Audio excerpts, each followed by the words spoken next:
The Prophet said, sallallahu ta'ala alayhi wasallam, that the last people to come out to Dajjal or the Antichrist will be women. The last people to come out to Dajjal or the Antichrist will be women. And a man would have to return to his home and tie down his wife and sister and daughter to protect and preserve them from Dajjal, the Antichrist. Indicating that when Dajjal's mission is close to its climax, something strange is going to sweep the world of women.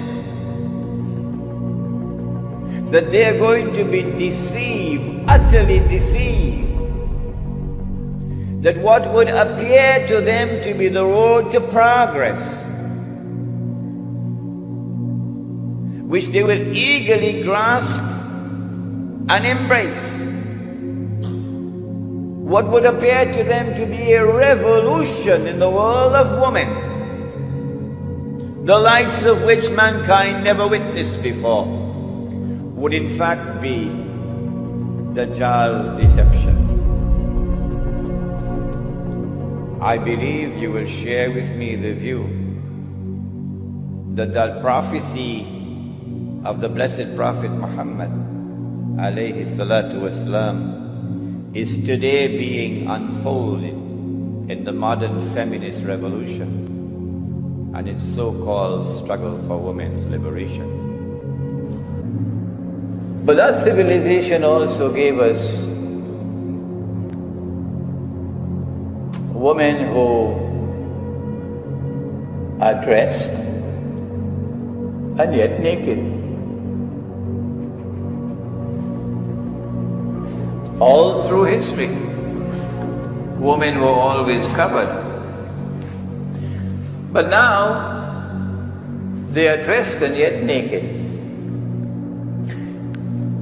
It started with the taking off of the head covering. Oh, now I'm free. I'm free from this bondage, the covering of the head. Okay, let's see where you're going. What they call a baby. Baby. And then the arm is become bare.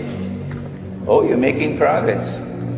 And then the skirt starts coming up and reaches up to the knee. Oh, you're making progress and you're proud of your new freedom. And then she starts to become even more provocative in her dress. Allah has created her beautiful for men.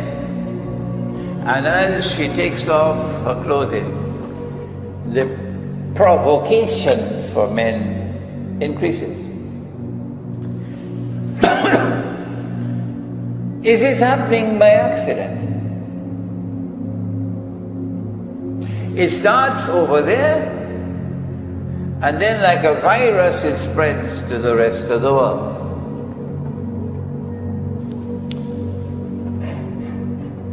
The revolution in dress, because she is dressed and yet naked, obviously has a sexual repercussion.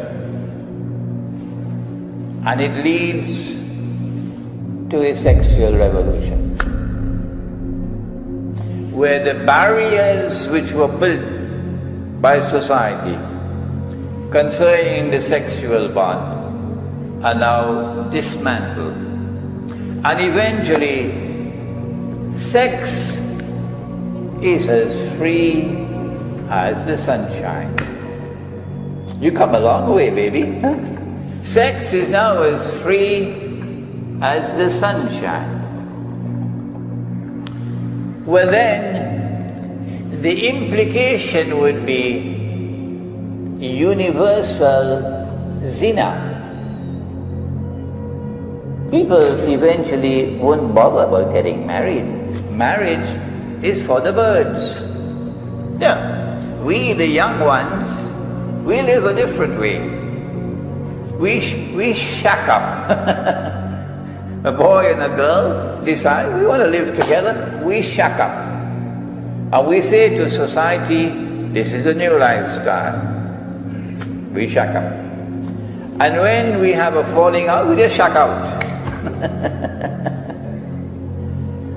And this zina becomes now commonplace and acceptable. So in a similar way, what used to be considered to be detestable, zina, now becomes commonplace and acceptable.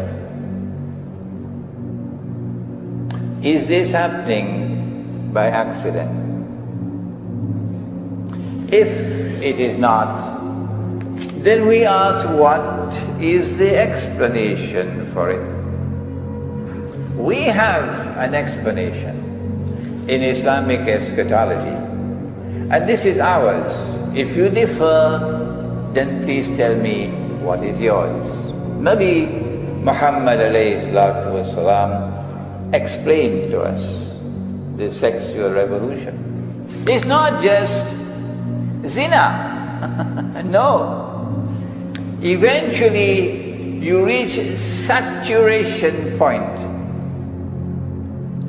in the number of women you can have, and then it no longer excites you.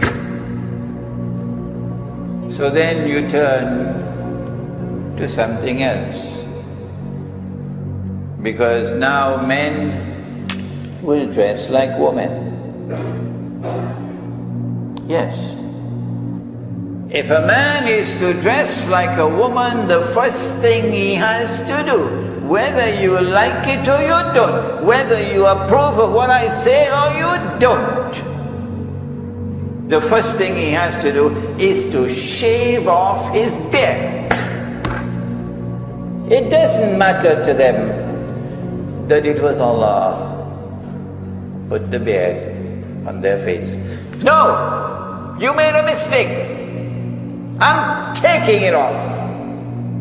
Because the modern world considers the clean-shaven face to be one of progress. And the beard represents backwardness. So the first step on the road, if men are to dress like women, is to shave off the beard. Why would a man want to dress like a woman? Answer: so that he can attract another man. And so the sexual revolution eventually must spawn homosexuality and lesbianism. Inevitable. And that is already occurring in the world today. But that's not all.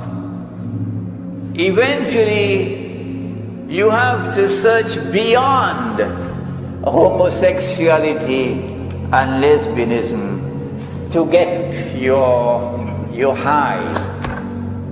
Nothing else is working now, and I'm in search of that high, to become high. So then you turn to children. And there is sufficient in the world today to tell you that it is spreading. The sexual exploitation of children.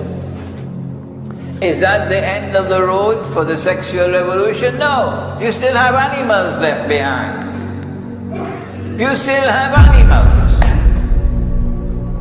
ثُمَّ رَدَدْنَاهُمْ أَسْفَلَ السَّافِلِينَ.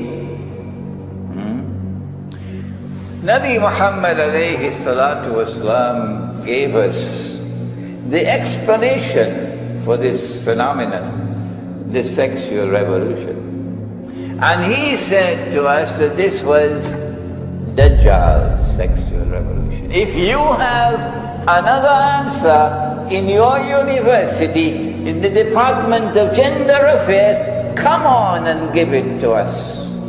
We are waiting for it. The Department of Gender Affairs of your ministries or of your universities. Ours is, this is Dajjal.